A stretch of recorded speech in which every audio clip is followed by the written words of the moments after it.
नमस्कार पब्लिक, स्वागत आहे माझ्या नवीन ब्लॉगमध्ये. आज मी चाललो होतो कॉलेजला. आपल्या दिवसाची सुरुवात देवाच्या दर्शनाने झाली की आपला दिवस खूप छान जातो. मी आपल्या गावातल्या गणपतीचे दर्शन घेऊन निघालो होतो कॉलेजला. दररोज प्रमाणे मी बसची वाट बघत होतो. मी आलो होतो विंचूर चौफुलीवर. तिथून मी चाललो होतो सरळ कॉलेजला. रस्त्यातच साईबाबांचं मंदिर लागलं, त्यांचं दर्शन घेतलं आणि कॉलेजला निघालो.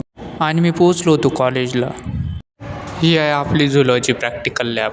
आम्ही सगळे आलो होतो आणि सर पण आली होती. हा कोणता मायक्रोस्कोप होता काय मी पहिल्यांदाच पाहिला होता. मायक्रोस्कोपवरती स्लाईड सेट केली होती, पण मला त्याचा फोटोच काढता येत नव्हता. आपले सर सिरियस शिकवत होते. आम्ही पण समजलं म्हणून डोके हलवत होतो. प्रॅक्टिकल सुटल्यानंतर आम्ही मित्र क्रिकेट खेळायचा प्लॅन करत होतो.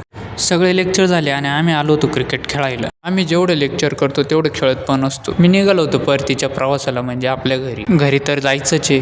आपलं दररोजचं काम म्हणजे दूध काढणं. चला मी घेतो आवरून, तोपर्यंत तुम्ही फॉलो करा.